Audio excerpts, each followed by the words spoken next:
Bueno, en la continuación del módulo comercial que vamos a tener en este congreso, hemos armado un panel de referentes de países limítrofes para hablar un poco de la importancia del cultivo de sorgo en los distintos países en Latinoamérica. Y para eso vamos a contar con la presencia de Pedro Peregrino de Bolivia, de Carlos Balbi de Brasil, de Orlando Noldín de Paraguay y de Pablo Uteda de Uruguay.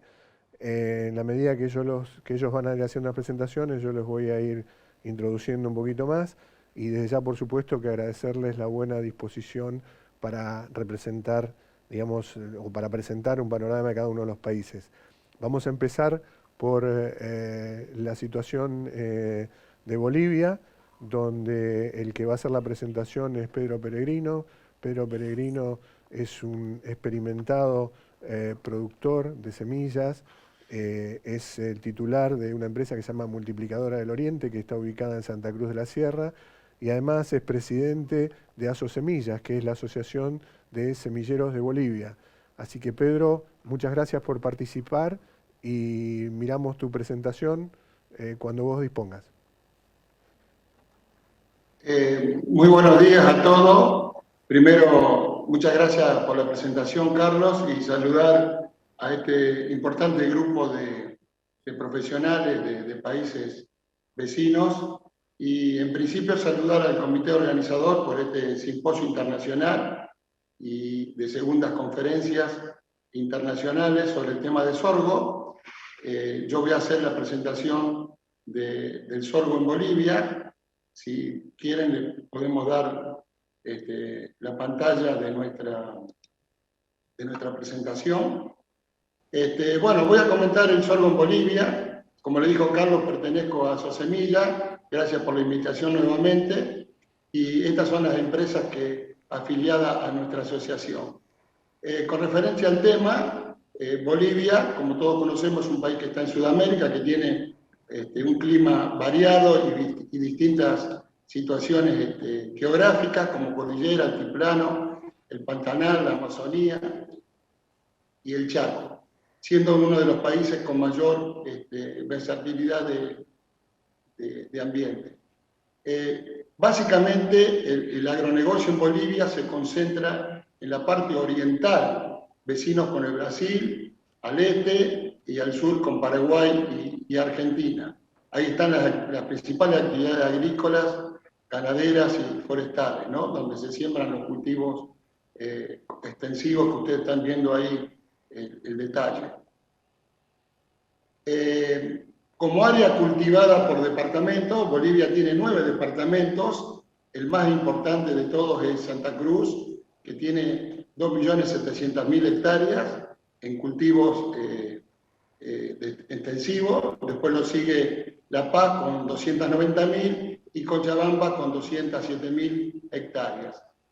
Si nos vamos directamente al departamento más importante, que es Santa Cruz, como le comenté, Santa Cruz tiene aproximadamente 2.700.000 hectáreas de tierra cultivable, que mayoritariamente se divide en las oleaginosas en 1.700.000, ya sea girasol, cártamo o la soya, que es el cultivo principal de la región.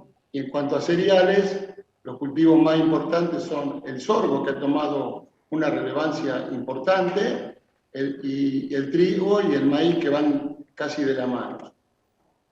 Estos son los 5 principales cultivos que tiene la parte agrícola de Santa Cruz.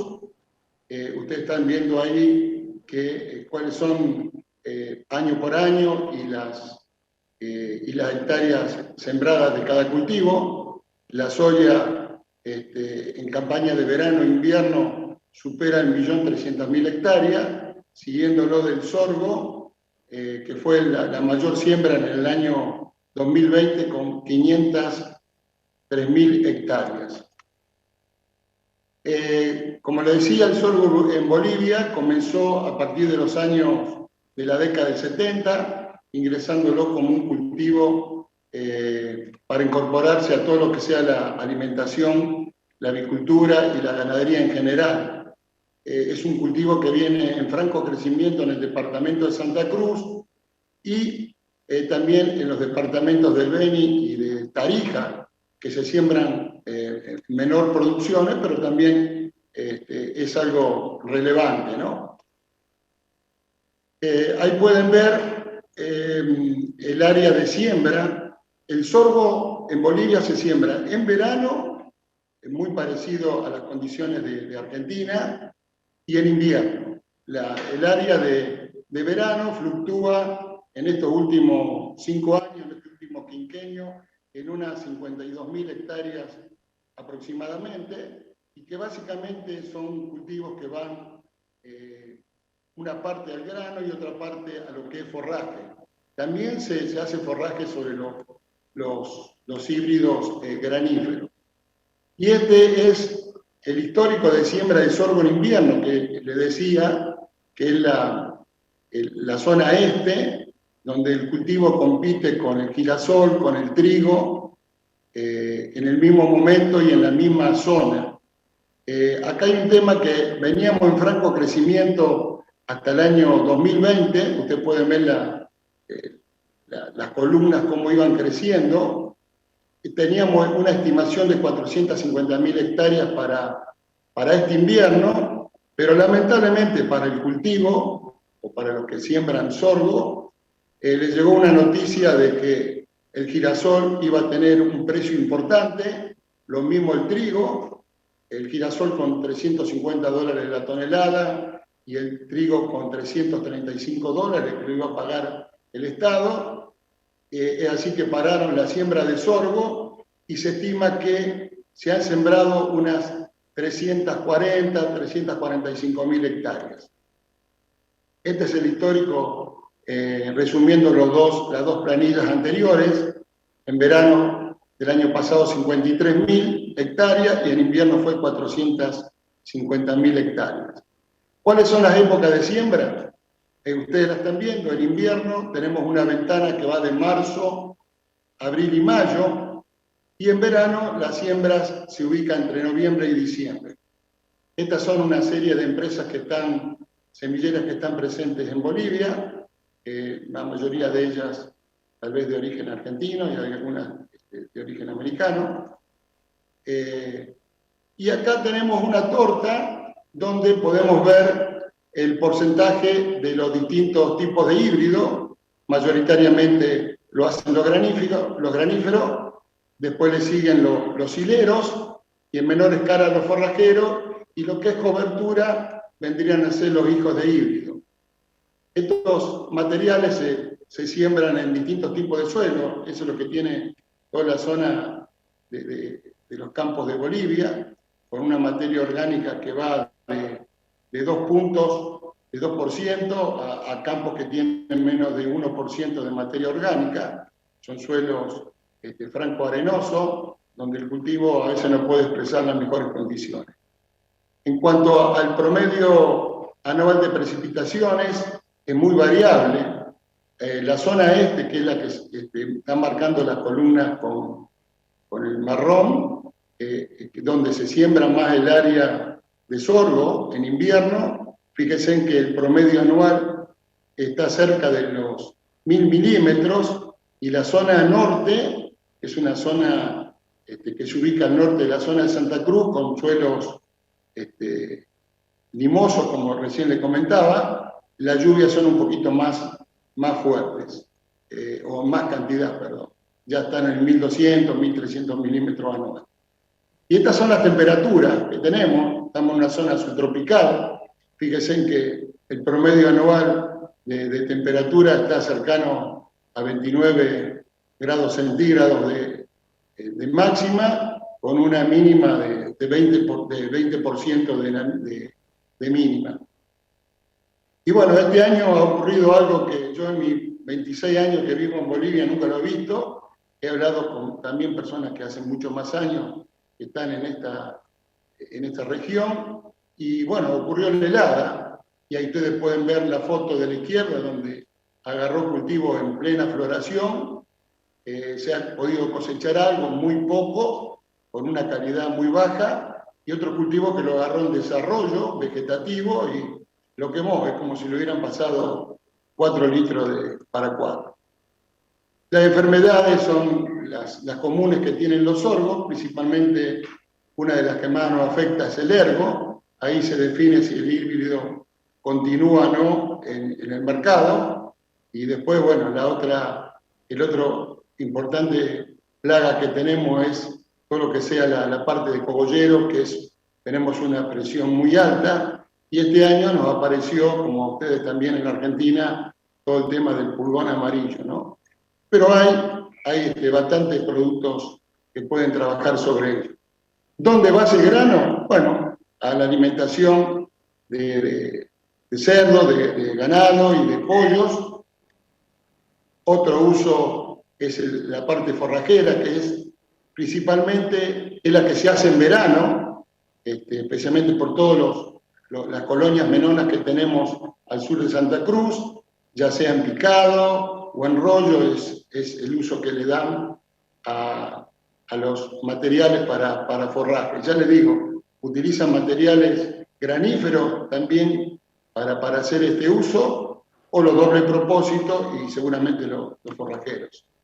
El otro uso que se le da al grano es el etanol. Lamentablemente hay una sola fábrica procesadora de este biocombustible que compite muy fuerte con el tema caña también, así que hay proyecciones de que se pueden abrir 2 o 3 plantas más para que el sorgo también sea beneficioso. Y en la parte del negocio, yo le comentaba que en el verano hay también unas 50.000 hectáreas y el precio del grano comercial está en un promedio de $147. El verano siempre vale un poquito más el sorgo. Perdón, he ido para el otro lado. Y en verano el valor baja un poco más y con el tema de estas heladas, la última semana se duplicó el valor del grano, está en $200. También hay una exportación, no es mucha, pero los países limítrofes como Chile, Perú y Paraguay nos están comprando granos, así que el último quinquenio dio más de 191.000 toneladas que se ha exportado a estos 3 países. Y también importamos semilla, gran parte de la semilla que se utiliza para siembra viene de Estados Unidos o de Argentina. El último año podemos ver que han llegado más de 3.000 toneladas a Santa Cruz. El resto lo hacemos con superficies, con producciones locales, que muchas de estas producciones locales se exportan. O sea, no todo va al mercado nacional. Hay empresas que producen localmente y exportan principalmente al Brasil. Bueno, acá hay un breve detalle de cuáles son las empresas y los híbridos que se producen localmente. Y también no dejo de mencionar que una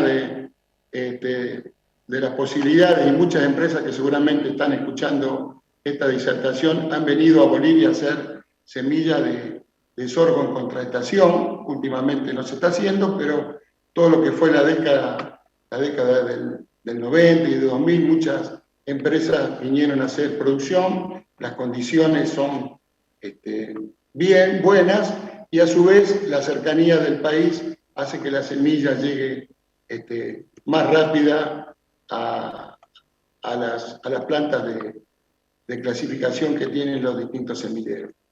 Yo quería agradecer, esta es mi presentación, me han dado unos minutos para presentar, y bueno, es una frase que siempre decimos todos los semilleros, ¿no? Que el éxito de una buena cosecha comienza con la siembra de una buena semilla. Así que agradezco nuevamente al comité organizador, a todas las empresas que han dado su aporte para este importante evento. Eso era, Carlos, lo que quería presentarles de la parte de Bolivia. Muchas gracias, Pedro, por la presentación. Simplemente, bueno, de lo que vos mencionabas, ¿no? La importancia que tiene el cultivo, sobre todo, a diferencia de la Argentina, como cultivo de invierno, y dentro de la rotación, el aporte que evidentemente está haciendo de carbono en unas zonas donde por las temperaturas hay mayor mineralización, inclusive la superficie es mayor que la de maíz, ¿no es cierto? Me quedó una pregunta, digamos, respecto del tema del rendimiento de los sorgos. ¿Entre invierno y verano hay alguna diferencia? ¿Hay potencial para aumentar esos rendimientos? Una respuesta cortita. Sí, bueno, hay rindes de invierno que son muy importantes, hay materiales que superan las 5 toneladas. Después en el promedio siempre se baja, ¿no? Pero lamentablemente viene de una rotación muy rápida viene sobre el cultivo de soya, que están cosechando soya y atrás viene la sembradora de sorgo, entonces no hay mucha posibilidad de que la tierra pueda tomar algo de materia orgánica. No se están usando fertilización, seguramente esos son temas que ya están trabajando muchas empresas en temas de fertilización, pero los híbridos disponibles tienen una importante capacidad de producción. A veces en el verano se da un poquito más, porque el ciclo se hace más largo, mientras que en el invierno se acortan todo lo que es se acortan, ¿no? Más o menos entre un 8 y un 10% su ciclo. Bueno, Bueno, muchas gracias Pedro, muy buena la presentación. Le vamos a dar lugar entonces ahora a la presentación del ingeniero agrónomo Carlos Balbi. Carlos es el gerente general de NUCID en Brasil y yo particularmente tengo mucha expectativa porque no conozco tanto, digamos, del mercado de Brasil y me parece que es un poco distinto de lo nuestro. Carlos. Bueno, buenos días a todos. Primero, saber si están viendo la presentación. ¿Está funcionando bien? Ya. Buenísimo. Bueno, ahí está.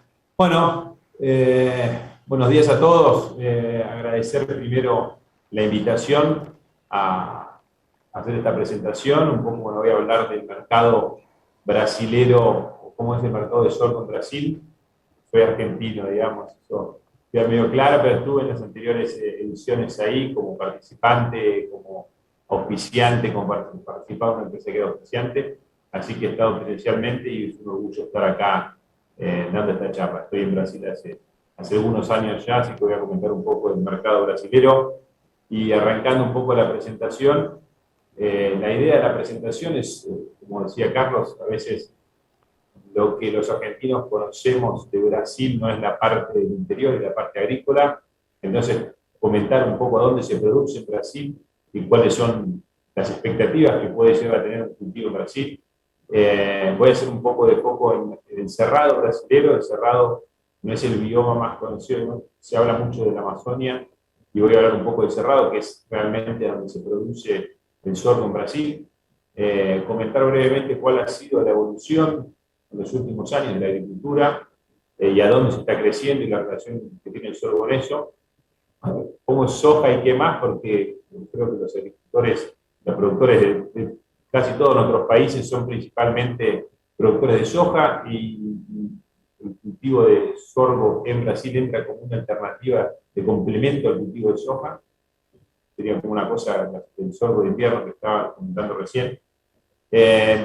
Después, bueno, distribución del sorgo en Brasil, cómo está distribuido, qué tipos de híbridos se siembran en el cerrado y cerrar con un poco de cuál es el destino de la producción local. Así que voy a comenzar por acá. Primero, en ese mapa, a la izquierda se ven los grandes biomas que hay en Brasil. En la Amazonia, el Amazonas son realmente inmensos, son 4,2 millones de kilómetros cuadrados, la mitad de Brasil está dentro de su bioma. Pero del que voy a hablar principalmente es el cerrado brasileño, lo que está ahí en amarillo, en el medio. Tiene un tamaño de 200 millones de hectáreas, ¿no? Y más del 90% del sorgo de Brasil se encuentra ahí. Entonces, un poco slides para identificar capaz que está sembrando en el Amazonas, se está desmontando el Amazonas para sembrar soja. El 95% de la soja, el 60% de la soja está encerrado, el otro 30% está en lo que es la Mata Atlántica, que es el sur de Brasil, Paraná, Río Grande do Sul, Santa Catarina. Y ahí pueden ver a la derecha, está en portugués, pero el uso de la tierra en Brasil, solamente el 7,8% de la superficie está destinada a la agricultura. Hay 2/3 de la superficie brasileña que está destinada a preservación, sea por reservas dentro de los campos de los agricultores o reservas que pueden ser nacionales, estaduales o de Amazonia, tierras indígenas, etc. Pero yendo un poco al cerrado, lo que quería comentar, ahí tiene un mapa en detalle de cuáles son los estados. Hay 8 estados que son parte del cerrado, más el Distrito Federal. El Distrito Federal es Brasilia, que está encuadrado ahí en Goiás, en medio del mapa. Para ubicarnos, Brasilia está en el paralelo 15 sur, con 950 metros de altitud. Entonces son lugares bastante diferentes a lo que estamos acostumbrados en Argentina. Como características del cerrado, en estas 200 millones de hectáreas, una cosa bien diferente es la altitud. Son altitudes desde 100 metros sobre el nivel del mar hasta 1.300 metros sobre el nivel del mar, donde se produce soja, sorgo y maíz. Entonces eso cambia bastante cuáles son las demandas de cada producto, de cada variedad, de cada híbrido. Ahí en la foto pueden ver a la derecha lo que es el cerrado, ¿no? Como así ese es el tipo de floresta que hay, de bosque que hay, digamos. Son las cosas más menores, de tamaño, no es la floresta amazónica, como dice acá, no es el Amazonas. Entonces, eso una vez desmontado, se siembra la soja que ven a la izquierda. Ese es un paisaje bastante normal que podemos encontrar en cualquier lugar del cerrado brasilero. Como estamos en climas tropicales y con bastantes precipitaciones, voy a hablar un poquito de ello ahora, la fertilidad original es muy baja, entonces tienen que corregir todos estos suelos, con calcario, son suelos pobres en principio, y por eso la importancia del rastrojo posterior, ¿no? Entonces la soja solamente no le da sustentabilidad al sistema y por eso se buscan diferentes cultivos después, ¿no? Entonces, viendo acá la foto, ahí hay unos pivots, unas represas, ¿no? Entonces, voy a hablar un poquito de eso también, pero a la izquierda ven cómo son las precipitaciones, la distribución de las precipitaciones. Empiezan las lluvias en septiembre, octubre, se estabilizan octubre, noviembre, diciembre y van hasta marzo. Entonces, actualmente el productor está intentando sembrar una soja que coseche con 110 días más o menos, y ahí entra con un segundo cultivo. El segundo cultivo normalmente es maíz, ¿no? Maíz hay 13 millones de hectáreas de maíz de segunda, si se quiere, sobre unas 23 millones de hectáreas que tienen cerrado de soja. O sea, el 60% de la superficie de soja de Brasil está en el cerrado y el 90% del sorgo. Digo 90, es más que el 90, pero no sé el número exacto, pero la absoluta mayoría está dentro del cerrado. Entonces, esta distribución de lluvias lo que da son la posibilidad de 2 cultivos en un año. El segundo cultivo apretado por la falta de lluvia, se siembra en febrero-marzo. A partir de marzo empiezan a bajar las lluvias, con lo cual en los primeros 45 o 60 días del cultivo recibe lluvias y después no recibe más. Entonces, eso le pone una limitante al potencial de rinde y a la inversión del agricultor en ese tipo de esquemas. Es muy, muy, muy raro encontrar sorgo de verano. En el cerrado diría que no hay, es alguna excepción de alguien que hace un silo, pero con destino a granos, el principal cultivo y el único cultivo fuera del poco de maíz es soja, y después el sorgo entra complementando esa rotación. Otra cosa que podemos ver en el cerrado, una diferencial que tiene el cerrado, es la disponibilidad de agua, con muchas se hacen represas, ¿no? Se ven ahí algunas represas en el medio y piscinas, y a partir de eso, de esa captación de agua, se instalan muchos pivots. Hoy está realmente creciendo fuertemente la instalación de pivots en el cerrado brasilero. Están hablando de 250 y 300.000 hectáreas por año que se están agregando a la agricultura con riego, con lo cual eso da la opción de un segundo cultivo en el año, y a veces un tercero, dependiendo de la rotación. Siguiendo un poco comentando la evolución de la producción de granos en Brasil, como ha sido en los últimos años. Acá podemos ver en el gráfico de la izquierda que hasta el 2000, desde el 80 hasta el 2000 la superficie se estaba manteniendo cerca de 40 millones de hectáreas o bajando un poco, y ahí con el ingreso, que son los mismos ingresos de la siembra directa, el glifosato, del mejor uso del recurso hídrico, se fue creciendo mucho en la superficie, pasando de 40 a más de 60 millones de hectáreas, con lo cual creció más de un 60% de la superficie en 20 años, pero la producción claramente crece mucho más, ¿no? Creció 5 veces la producción en los últimos años. Entonces, eso se debe principalmente a la incorporación de segundos cultivos. En toneladas, por supuesto, el maíz produce más que la soja, estamos hablando de maíces de 6 toneladas, 7 toneladas, después de una soja de 4 toneladas, con lo cual agrega muchísima producción, pero la soja sigue siendo la principal fuente de crecimiento. Tenemos a la derecha, la soja en los últimos 20 años ha triplicado la superficie de 13 para 36, eso fue en el 2020, el 21 fue para 38, pocos, y están hablando de 40 millones de hectáreas para este año, y ahí arriba, ¿no?, la producción como ha crecido con perspectiva de este año de 140 millones de toneladas para Brasil. Entonces, después de ese mar de soja, hay un mar de espacio para cultivos de segunda, para el maíz y para el sorgo. Entonces, hay una gran parte de Brasil que no hace de segundo cultivo, se aflige, como dicen acá, que es lo que está en el sur principalmente, y en el norte hay todavía un espacio muy grande, unas 10 millones de hectáreas aproximadamente, que no se siembran cultivos de segunda en sucesión, porque la rotación de tiempos no da. Entonces, si se mejoran las tecnologías de cosecha, de ciclos de soja, todavía hay mucho espacio para crecer en la segunda safra. Unos cálculos que hacen algunas instituciones es que Brasil puede duplicar la producción en los próximos 10 años sin desmontar ninguna área nueva. Entonces el potencial de crecimiento realmente en superficies es grande, incorporando áreas de pasturas, agricultura, y en un crecimiento de rindes por hectárea. Bueno, un poco mostrar a dónde está la soja y el sorgo en Brasil. En el mapa de la izquierda es la soja, en el mapa de la derecha es el sorgo. En el mapa de la izquierda ven claramente que Mato Grosso es el estado que más siembra, pero la importancia del sur todavía es muy grande en Brasil, es más del 30%, está entre Paraná y Rio Grande do Sul, que son estados con muy poco sorgo. Como ven a la derecha, no hay sorgo en el sur de Brasil, que es desde donde entró el sorgo hace 30, 40 años en Rio Grande do Sul, pero como entra es un cultivo de sucesión, después del soja no entran los dos cultivos en un año, entonces hay muy poco sorgo en el sur, es una cosa que varias empresas estamos buscando alguna alternativa, pero los principales estados productores de sorgo son Goiás y Minas Gerais, y la gran oportunidad del sorgo en Brasil es Mato Grosso. Mato Grosso todavía no entró, el año pasado creció mucho el área, pero en superficies muy chicas en comparación con el potencial que tiene.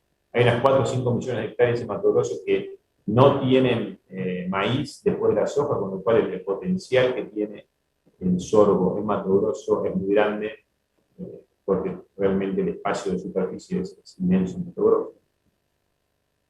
Son más de 10 millones de hectáreas de soja con 5 y poco de maíz, entonces el espacio que le queda al sorgo y al maíz todavía es muy grande. Bueno, acá tienen un poco los datos de superficie del sorgo en Brasil. La barra naranja es el desilaje, más o menos estable entre 250 y 300.000 hectáreas en los últimos años, pero lo que vemos que tuvo un crecimiento muy grande, duplicándose en los últimos 5 años, es el sorgo de grano. En este año que pasó, hablando de 1.4 millones de hectáreas, perspectiva de que vaya arriba de 1,5 millones de hectáreas el próximo año, con otro salto de crecimiento. Entonces es una tendencia muy clara desde el 2016 para adelante que estamos viendo el crecimiento. El productor le ha encontrado un lugar al sorgo y se empezó a invertir más en la producción de sorgo, en fertilizantes, en tecnología, que le dan otro espacio al cultivo. Acá un poco rápidamente, yendo las características del sorgo en Brasil y los híbridos que siembran, el 1.4 millones de hectáreas que estamos hablando, el rinde promedio siguen siendo los 30 quintales, tenemos muchos lugares que se cosechan 50, 60 quintales, pero como es un cultivo que se siembra a las sierras, cuando están cerrando la lluvia, cuando están terminando las lluvias, también hay muchos cultivos de bajo potencial de rinde. Este año fue un año de bajos potenciales, se cortó la lluvia temprano, tanto para el maíz de safrinha como para el sorgo, y realmente los rindes fueron mucho menores de que los años anteriores. Eso da una producción de unos 4 millones de toneladas. La producción de sin taninos, acá el gran 99%, con lo cual eso ya les da un poco expectativa para dónde va ese grano, ¿no? Del mercado interno. Un punto importante de los ciclos es que hay una amplia variedad de ciclos. Acá se siembra el productor que arranca la siembra de sorgo en febrero, que tiene la perspectiva de recibir lluvias abundantes, siembra un sorgo que va a tener entre 65 y 70 días de ciclo de floración, un ciclo completo, buscando potencial de rinde, buscando 6, 7, 8 toneladas. Y después, a medida que va pasando la época de siembra, a partir del 15 de marzo para adelante, no arriesga más el productor y va normalmente a ciclos precoces, súper precoces, con 50 días de floración como máximo, para explorar esos últimos milímetros que tiene de lluvia y cosechar 25 30 quintales. Ahí sí claramente son inversiones de baja tecnología, ¿no? Porque lo que limita es el agua. Entonces, la aplicación es media tecnología en general. El que siembra temprano sí siembra con fertilizante, con fungicida, o insecticidas para controlar el pulgón también, como estaba mencionando antes, pero cuando va cerrando la fecha de siembra, ahí sí baja la tecnología. Entonces, lo que limita es la falta de agua. La principal limitación del cultivo agronómico es el control de maleza, que siempre es un problema en todos los países.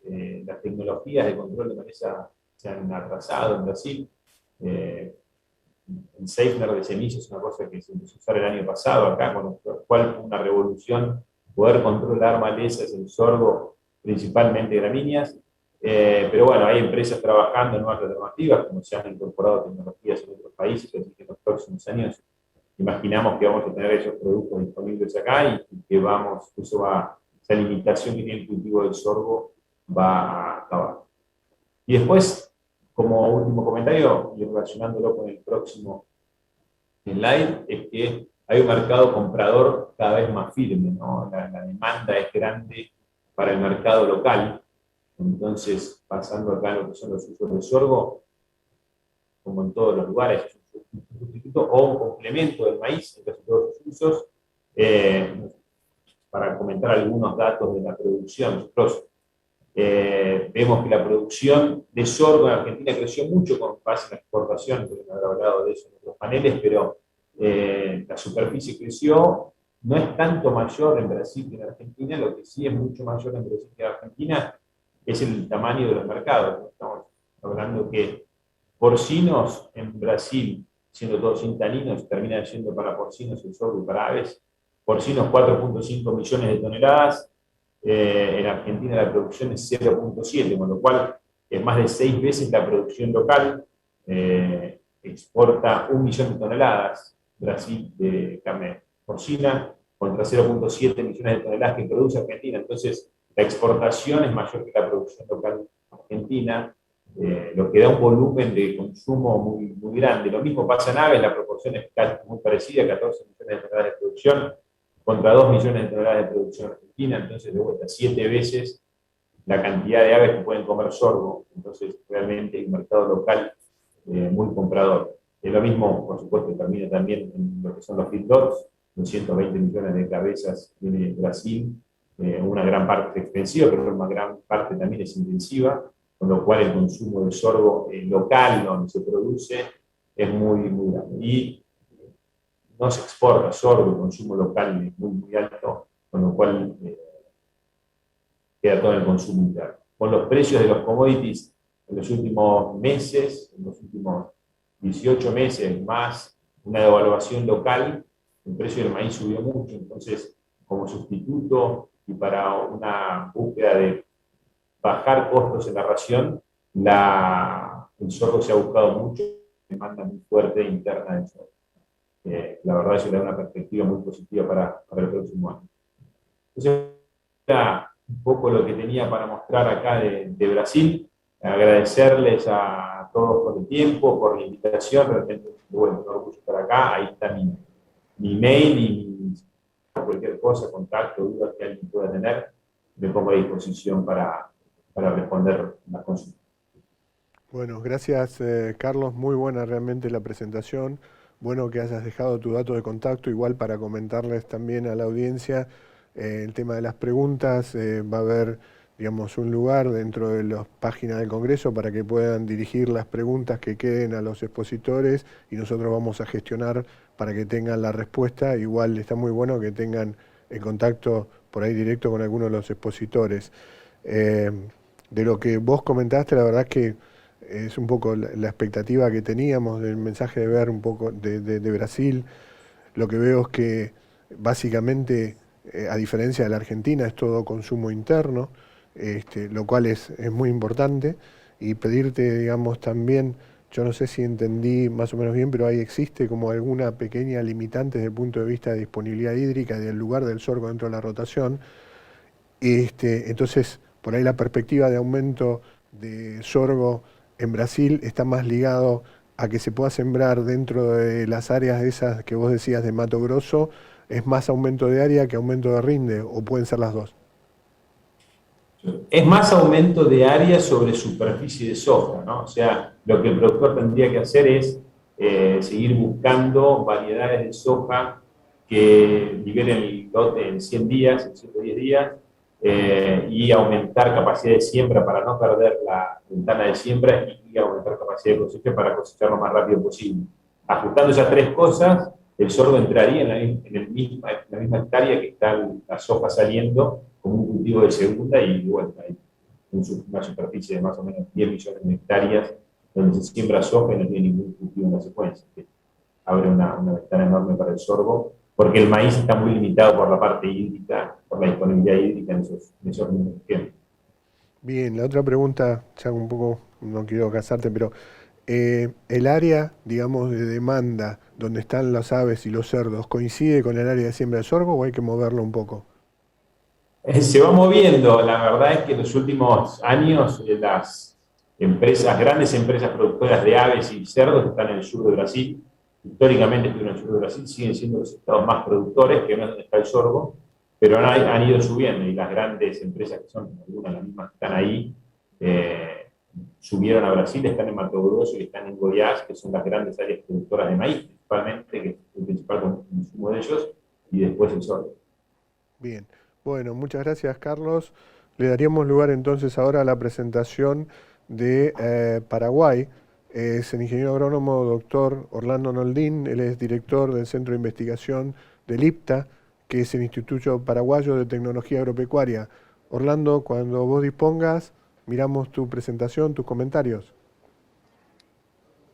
Perfecto, muchas gracias. Y bueno, de ya muchas gracias también por la invitación, ¿verdad? Para este simposio. En realidad la idea es mostrar un poquito de lo que estamos haciendo en cuanto a sorgo. Yo estoy trabajando en el IPTA, ¿verdad? De acá de Paraguay. Y bueno, y estoy como jefe de programa de investigación de maíz y sorgo, ¿verdad? En cuanto a sorgo, en realidad nosotros tenemos dos ambientes muy diferenciados en Paraguay, que es el Chaco paraguayo y la región oriental, ¿verdad? Y también se divide en el tipo de sorgo que se siembra, ¿verdad? En el Chaco paraguayo, que es más semiárido, tenemos productores que hacen más el sorgo forrajero. Hay un mayor porcentaje de sorgo forrajero en ese lugar. Y en la región oriental, que es más agrícola, aunque hay mucha pecuaria, digámosle, es más el sorgo granífero, ¿verdad? En el Chaco es más una zona bien pecuaria, ¿verdad? Más o menos el lugar de siembra de todo ese sorgo es más o menos en la mitad, o sea, en el medio de lo que es el Chaco paraguayo. Y en la zona productora de sorgo, en la región oriental, es, digámosle, recorriendo el río Paraná, ¿verdad? A lo largo, entre la límite con Brasil y Argentina. Esos son los lugares más o menos de producción de sorgo. En cuanto a la fecha de siembra de sorgo, en el Chaco paraguayo siempre el sorgo se está iniciando la siembra en el mes de enero y va hasta febrero, ¿verdad? Esas son las fechas, o sea, los meses de lluvia que tenemos en esa región.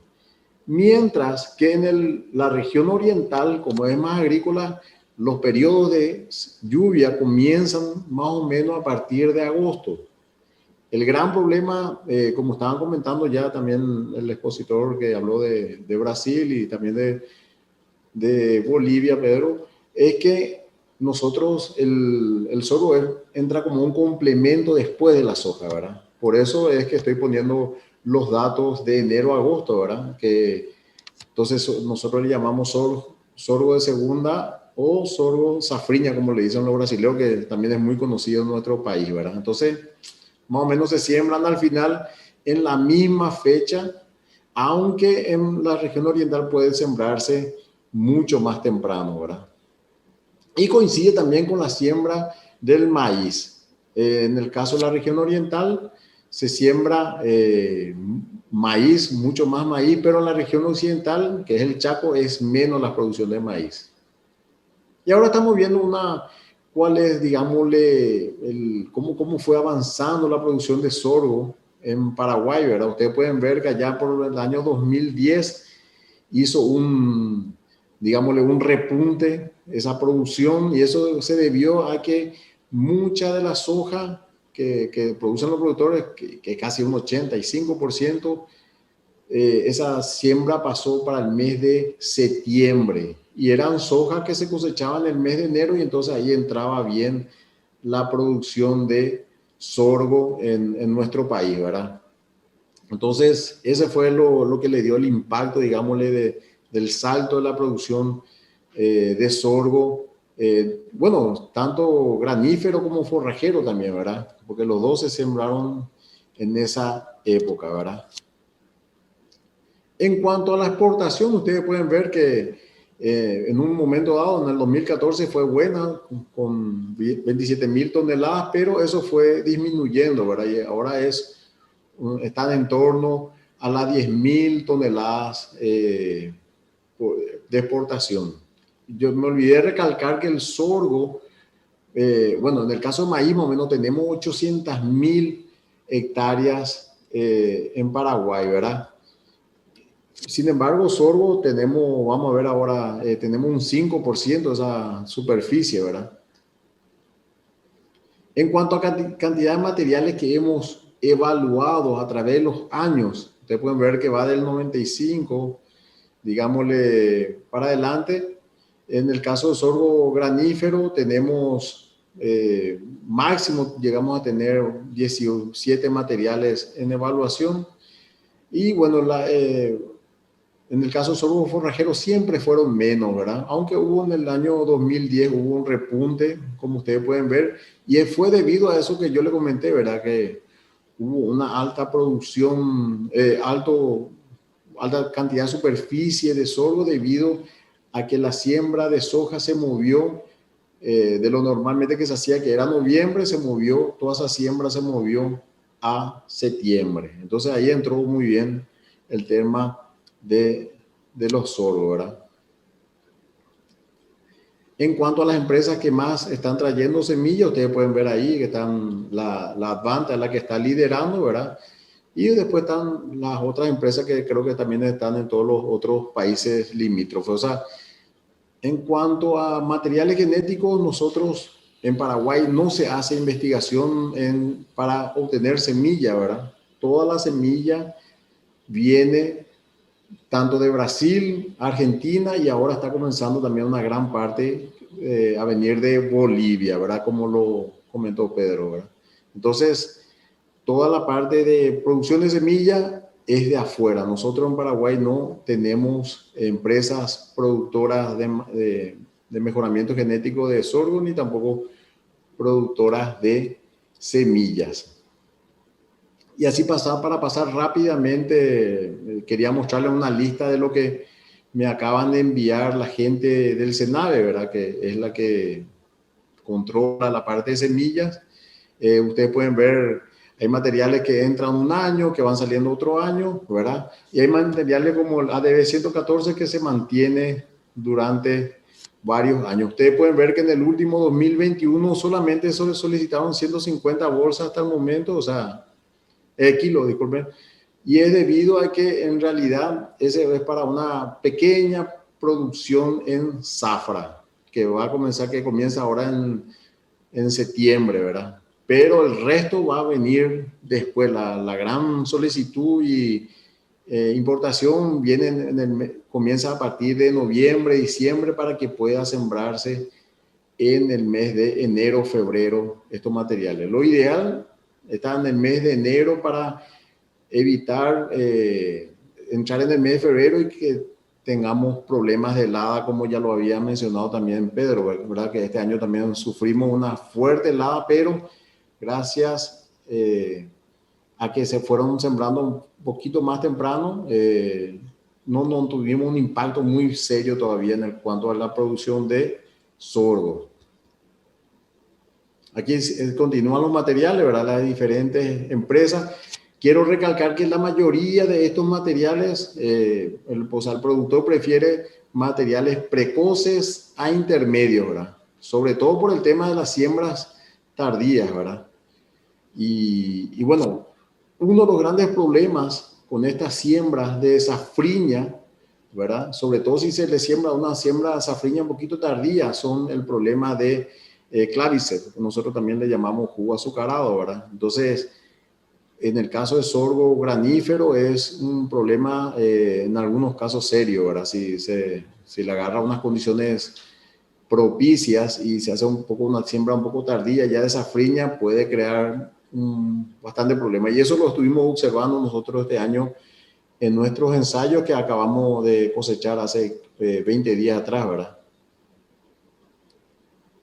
Entonces, es una idea para usted que puedan ver nomás la cantidad de materiales que fueron importados, ¿verdad? De estos 3 países que ya le mencioné, ¿verdad?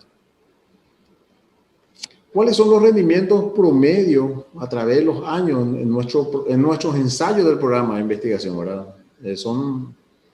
Los ensayos, podemos ver que hay, en el caso del sorgo granífero, en los años 90 tuvimos unos promedios bastante buenos, tuvimos años donde por efecto de sequía o algunos problemas no hemos podido hacer una cosecha, pero después fueron bajando los materiales y teniendo estos altibajos, ¿verdad? Hay años que tenemos una buena producción en rendimiento, hay años que la verdad que no son tan buenos. Y lo mismo observamos en el caso de los sorgos forrajeros, pero que esa oscilación no es tan fuerte debido a que la mayoría de los sorgos forrajeros que estábamos recibiendo, ¿verdad?, eran intermedios a tardíos. Entonces el impacto era un poquito menor si había alguna sequía o cosas así, ¿verdad?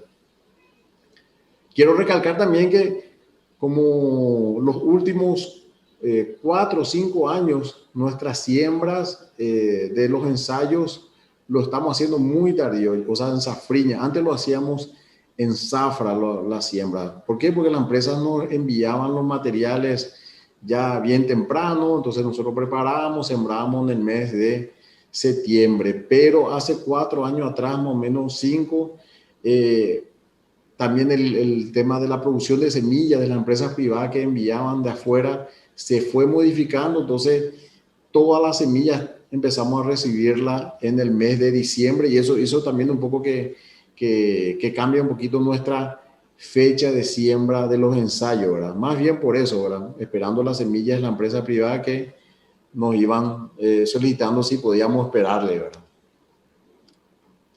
Y en cuanto a potencial de rendimiento,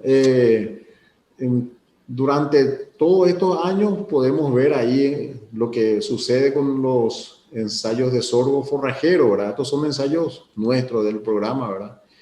Y vemos cuáles son los promedios en algunas localidades y los rendimientos potenciales. Y lo máximo que nosotros llegamos a encontrar, como ustedes pueden ver ahí, fue en la zona acá de San Pedro, la región oriental, Chaco, con 186 toneladas por hectárea, ¿verdad?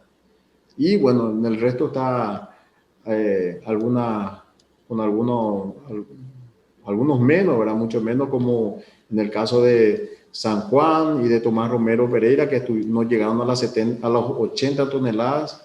Y en el caso de Chaco, que de hecho que son tierras muy buenas, pero la falta de lluvia también nos la ayuda para que puedan llegar a potenciales altos. Pero llegamos a las 60 toneladas por hectárea en los ensayos nuestros. Estos son rendimientos de materia verde, ¿verdad?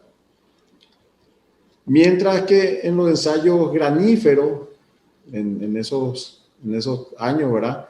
Pudimos encontrar que los rendimientos superiores encontramos en Capitán Miranda, donde estaba al centro, digámosle, del programa hasta hace 2 años.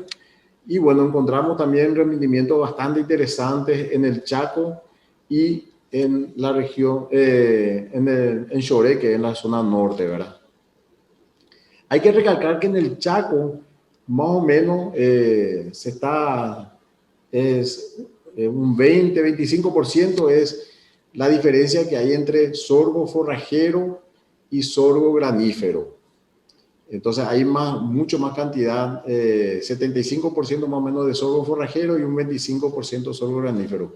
En el Paraguay en sí, la cantidad de sorgo granífero es 60% y el sorgo forrajero es 40%, para que tengan una idea, ¿verdad? Hay una pequeña cantidad más de sorgo granífero.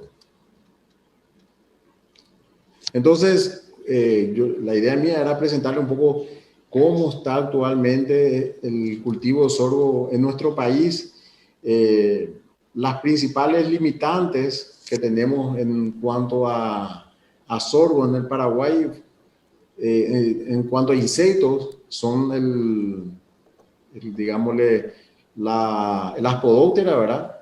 Que es bastante agresiva, ¿verdad? Así como el maíz. Y en cuanto a lo que es la enfermedad, es tanto el Claviceps como también problema de enfermedad que tenemos en nuestro país, ¿verdad? Y también, como le mencioné, las Asphodopteras. Y el pulgón, ¿verdad? El pulgón también es un problema, digámosle, pero no es tan grave, digámosle, como lo es la Asphodoptera. Y lo otro, como todos nuestros países, el gran problema que tenemos son los ataques de pájaros, ¿verdad?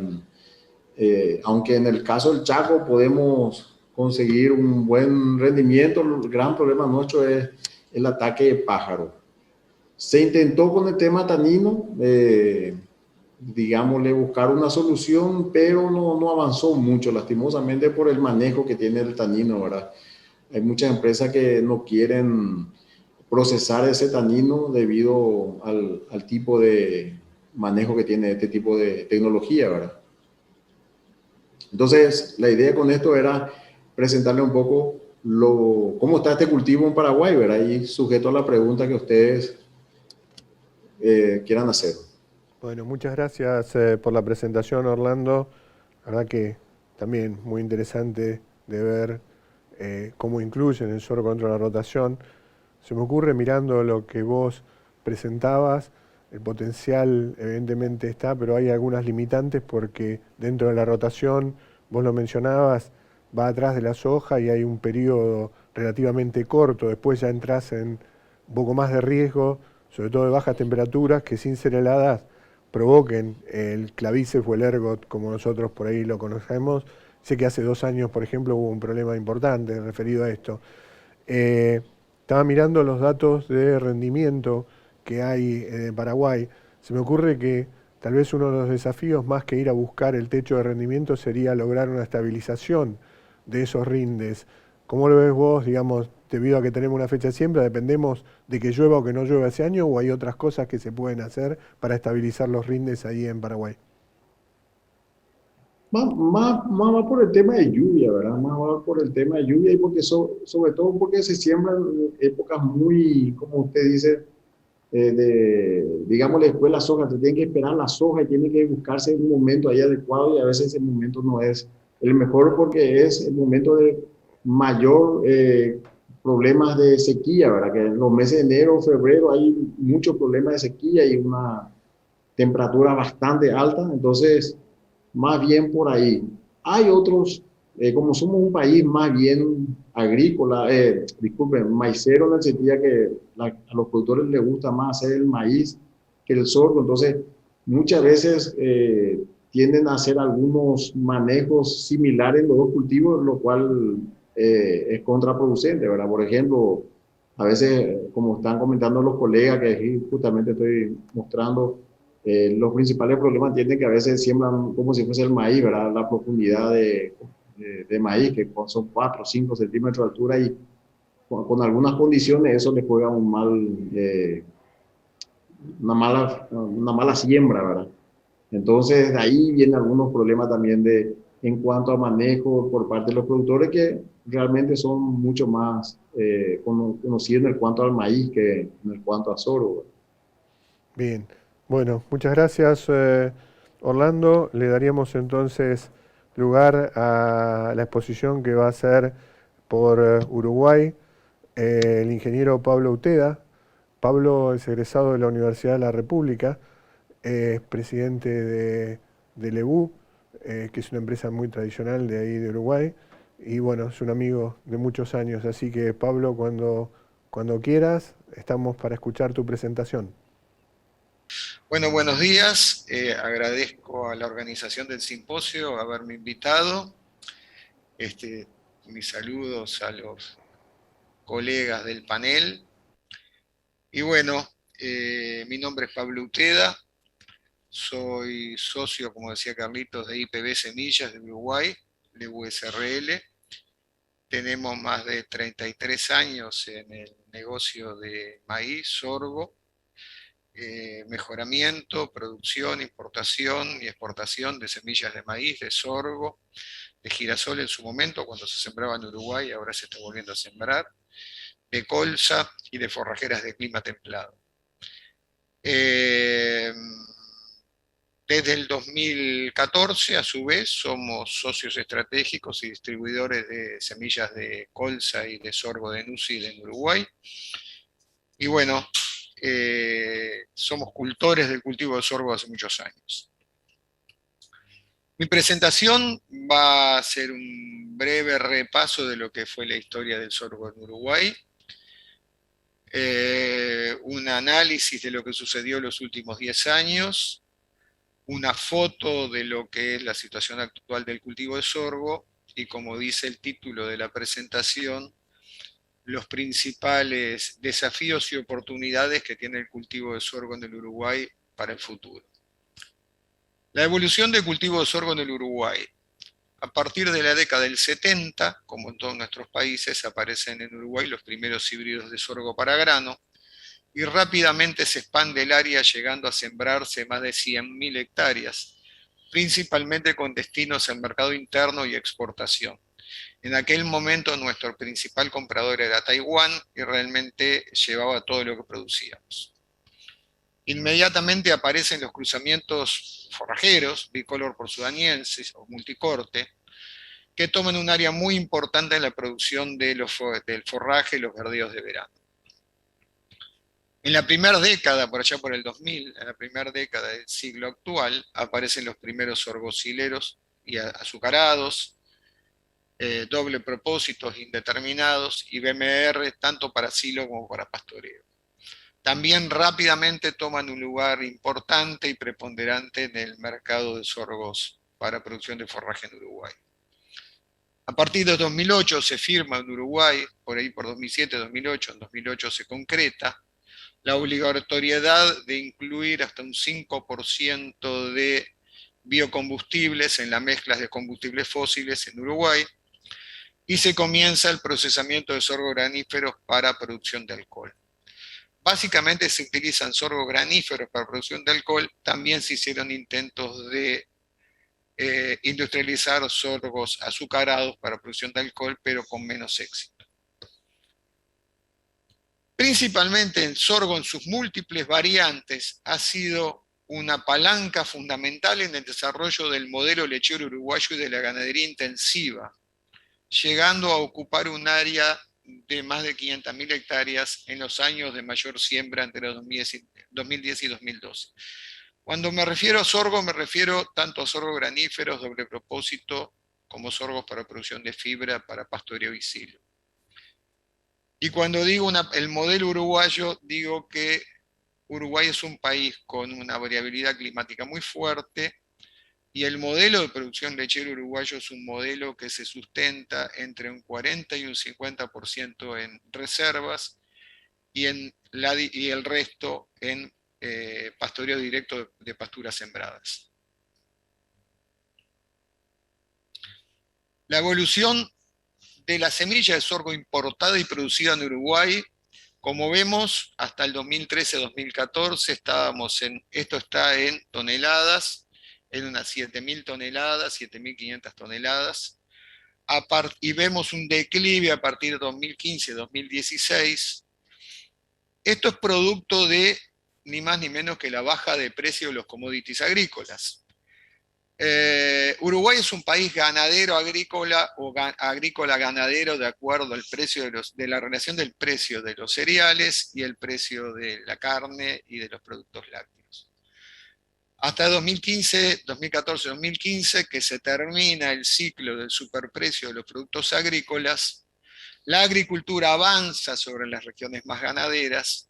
Sin embargo, se sigue produciendo igual o más cantidad de carne y de leche en base a rotaciones más cortas y a la utilización de sorgo, que entra a jugar como uno de los productores de concentrados más firmes. A partir de 2016-2017 vemos un leve decline del volumen de toneladas utilizados, producto del avance de las pasturas sembradas para abaratar la producción de carne y leche. Lo mismo ocurre con los sorgos para doble propósito y para grano.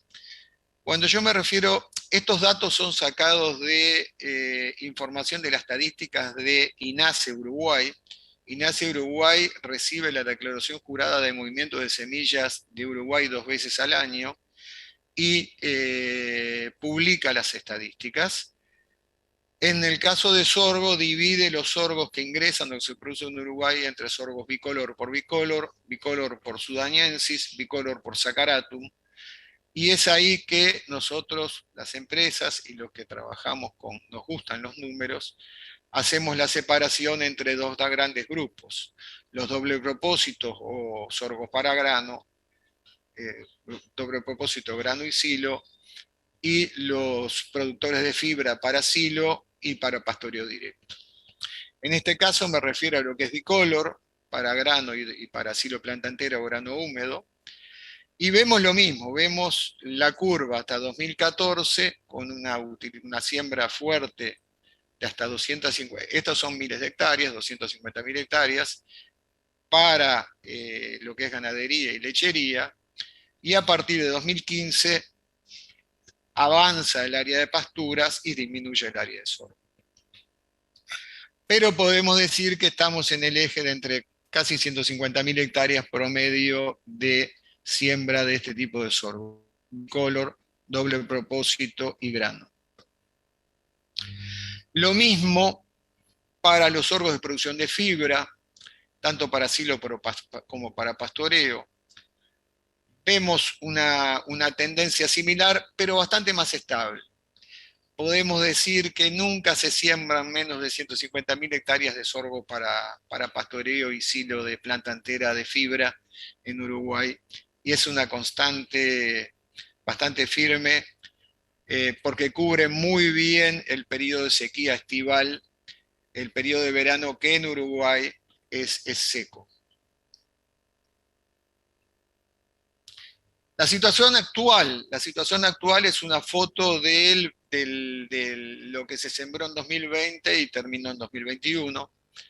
Se sembraron unas 61.400 hectáreas para grano, para producción de alcohol, algo para exportación y para compraventa entre productores, unas 76.600 hectáreas de sorgos bicolor doble propósito, unas 21.000 hectáreas de sorgos que tuvieron como destino silo de planta entera de fibra, y unas 150.000 hectáreas es el 50% del área de sorgo que se siembra en Uruguay destinada al pastoreo directo.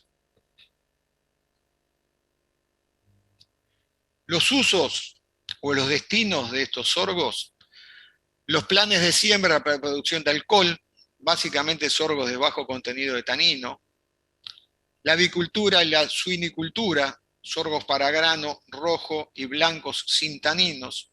En nuestro caso y en nuestra empresa en particular, hemos desarrollado varias experiencias con criadores de cerdos con muy buen éxito sustituyendo sorgos blancos por maíz.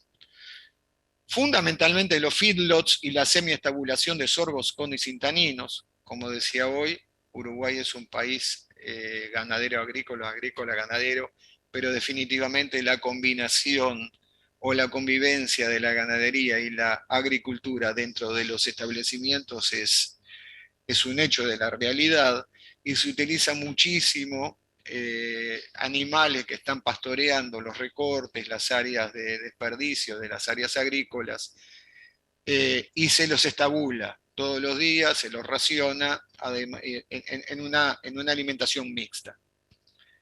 En la exportación a diferentes destinos, que ha sido menor, en contenedores, pero de bajo volumen. Repito el concepto, principalmente el mayor consumo se da intraestablecimiento por parte de productores lecheros y ganaderos, y se exporta como proteína animal, carne y leche. Nosotros decimos aquí que el sorgo tiene un puerto interno, se consume y se exporta traducido en carne y leche. Insisto con el concepto, el sorgo ha sido responsable de hasta el 40% del aporte de fibra y grano de la dieta de los rumiantes, principalmente en el área lechera. Las oportunidades que vemos para el sorgo. La apertura del mercado chino, como está sucediendo en Argentina. Uruguay está negociando con China los protocolos fitosanitarios para la exportación de sorgo. Uruguay es un país que necesariamente exporta entre el 50 o el 60% de cualquier producción agrícola que produce, porque no tenemos mercado interno para consumo, que lo consuma. Otras oportunidades, avances en la investigación en nutrición animal, sorgos blancos para aves y cerdos en sustitución del maíz. Se está trabajando mucho en eso y con mucho éxito. Grano blanco sin tanino tanto para la producción de grano húmedo como para silo planta entera en rumiantes. También estamos trabajando con las principales cooperativas lácteas en este sentido, y la verdad que está siendo muy exitosa la experiencia. Granos de calidades diferentes, como por ejemplo granos con mayor porcentaje de amilopectina. Estamos haciendo algunas experiencias con la gente que industrializa el sorgo para alcohol, y realmente el rendimiento de alcohol mejora mucho. Granos para consumo humano, cada vez es más fuerte la demanda de harinas alternativas a la harina de trigo por sectores de la población que presentan nuevas variantes de intolerancia al gluten. Aquí hay una oportunidad para los sorgos de alta calidad. Biocombustibles, alcohol y biomasa. Cultivos de cobertura. Han sido varias las experiencias y productores que utilizan, sobre todo en las áreas hortícolas, el cultivo de sorgo como cobertura durante el periodo de verano, como forma de llegar al otoño con un buen porcentaje, con el suelo cubierto y mejorar la materia orgánica del suelo.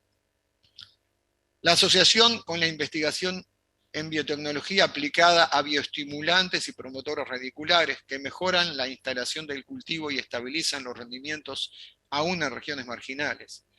En nuestra empresa en particular y en varias empresas, me consta, se está trabajando mucho en este sentido, como forma de mejorar el comportamiento del cultivo, básicamente el establecimiento del cultivo en condiciones adversas.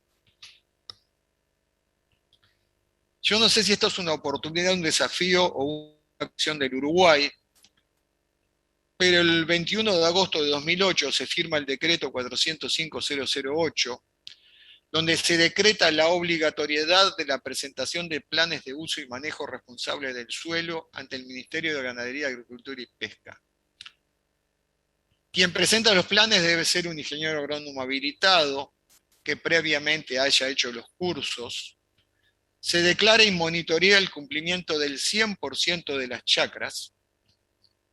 El fin es evitar la pérdida de suelo y mantener un balance sostenible de carbono. La necesidad de integrar pasturas o gramíneas C4, maíz y sorgo a la rotación agrícola en casi el 100% de los suelos del Uruguay. Es muy baja el área del Uruguay, creo, sin equivocarme, que es del 2 o 3% que admite la rotación soja-trigo. Cultivos de cobertura o puentes verdes, en caso de que el productor quiera sembrar soja y soja sobre soja, necesariamente tiene que pasar el invierno con una cobertura o con un puente verde. Y nos obliga a rotar especies y principios activos para dar sostenibilidad ambiental y económica al sistema. Muchos agrónomos, yo entre ellos, cuando apareció, se legisló este decreto o esta obligatoriedad, no estábamos demasiado convencidos, pero hoy puedo decir que es una herramienta importante que ha mejorado mucho el panorama de la agricultura uruguaya. Tenía colgado una foto donde se veía un sorgo, una soja de primera, una soja de segunda y un maíz, todo en un mismo ambiente. Quité la foto porque no me daban los slides. Pero bueno, sí ha cambiado la topografía o la fisonomía del Uruguay para bien. Los desafíos, el control de malezas, más en Uruguay, donde además desde hace ya unos 4 años la atracina es prohibida. Para eso la respuesta serían sorgos con resistencia específica a diferentes herbicidas. La tecnología IG en Uruguay penetró fuerte y rápidamente. Integración del sorgo en las rotaciones de cultivos que obliga además a la rotación de productos fitosanitarios. En definitiva, esto se traduce en más agronomía. Pulgón amarillo de la caña de azúcar es el segundo desafío muy importante. El año pasado fue importante, con sorgos que estaban muy lindos, terminaron volcados en un área importante. Las respuestas deberían ser la resistencia genética, que hasta donde tengo entendido se está avanzando, investigando, pero no hay resistencia genética directa al pulgón amarillo y sí indirecta o ciertos grados de tolerancia. El control químico y el escape por épocas de siembra, conocimiento de los ciclos biológicos de la plaga y de los ciclos de los híbridos. En definitiva, también es más agronomía. La competencia con el maíz, otro desafío es la competencia con el maíz en baja densidad, en campos de menor aptitud agrícola. Y la respuesta desde los productores de sorgo o los defensores del sorgo debería ser más investigación y desarrollo en manejo, como por ejemplo el desarrollo de curvas de densidad por época de siembra, por ciclo de los híbridos para diferentes ambientes, como forma de aumentar y estabilizar los rendimientos. Un desafío es lograr que se está logrando granos de mayor tamaño para mejor quebrado en el proceso de ensilaje. ¿Cuál es el valor del cultivo de sorgo como el cultivo antecesor a la soja? ¿Cuál es su aporte pasivo en la rotación? Todos los agrónomos que andamos en el campo sabemos que una soja que viene de un cultivo de sorgo, un cultivo de maíz, tiene un mejor comportamiento, rinde más, pero no sabemos por qué, no sabemos sí o tenemos una idea de por qué, pero no sabemos, no está medido, no está cuantificado. Este es un desafío por delante, mayor investigación en el cultivo de sorgo. En resumen, Uruguay es un país que tiene 17,5 millones de hectáreas, 1,5 millones de hectáreas de agricultura, principalmente se destinan a soja, maíz, sorgo, trigo, cebada, colza y arroz. 1 millón de hectáreas están forestadas.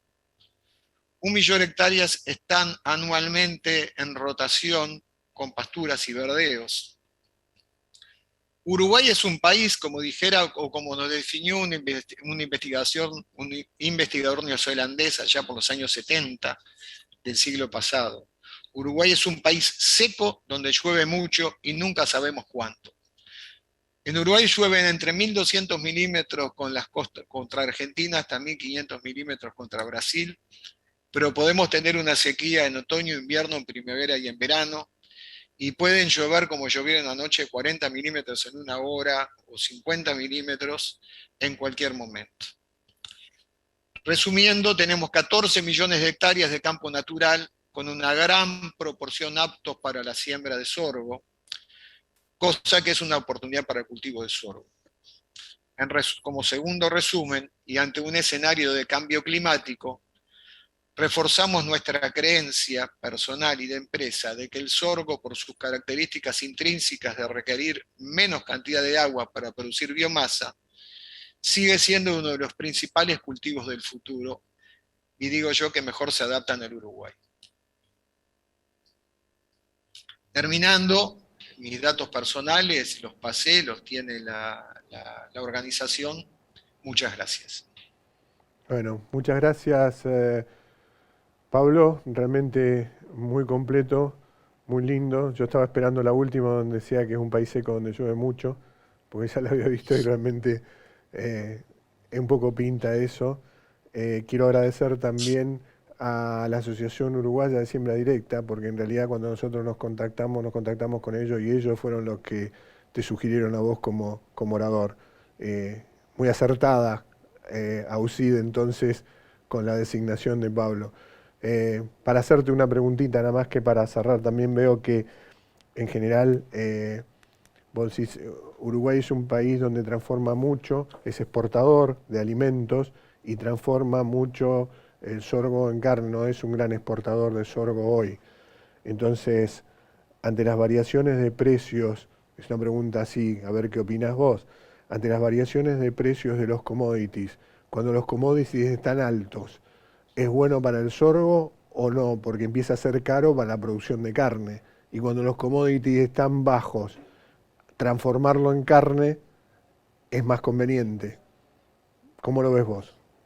En definitiva, lo que sucedió en Uruguay,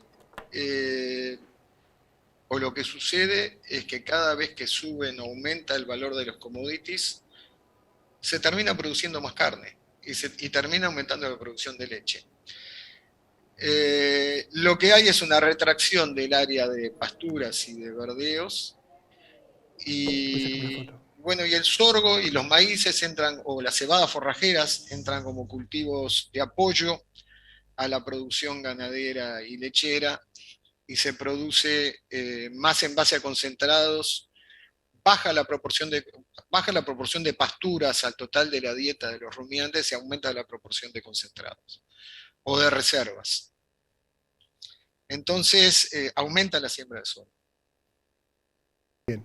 Bueno, para cerrar les quiero agradecer a todos la participación en este panel. Seguramente han enriquecido la visión un poco de todos los participantes en cuanto al impacto del sorgo en la región, y les reitero a todos entonces que si se les queda alguna pregunta o algo la pueden dirigir a la organización y nosotros la vamos a canalizar. Muchas gracias de nuevo y ha sido un gusto compartir con ustedes este panel. Para terminar un poco el panel de comercialización, sería bueno hacer como un repaso o algunas pequeñas conclusiones. Yo me anoté 2 o 3 puntos que creo que son importantes como resumen general. Primero, que las perspectivas del sorgo son buenas desde el punto de vista de la demanda. Hemos visto que también en los países limítrofes está creciendo el cultivo, tiene muy buenas posibilidades, es competitivo, que en todos los casos tenemos que trabajar también en agronomía, en aprovechar mejor desde el punto de vista de los rendimientos, el potencial que hoy están dando los híbridos, que por el lado del mercado se analizó muy profundamente con Leandro Pierbattisti y después con los exportadores. Es un mercado que está creciendo, que hoy está firme con la demanda de China, pero tenemos muy concentrada esa demanda en un comprador que hoy se lleva una parte muy importante del mercado. Y por el otro lado, en la oferta tenemos dos competidores que son muy importantes y que están muy bien organizados, como es Estados Unidos y como es Australia, que para que Argentina sea competitivo tenemos que mejorar no solamente la parte de los rendimientos del cultivo, sino también la manera en que hacemos el cultivo y la manera en que nosotros podamos tener una calidad acorde a lo que están pidiendo hoy este mercado, que fundamentalmente, como decíamos, es China, y que podamos cumplir con los protocolos y darle la calidad que sea competitiva con los países que habíamos mencionado.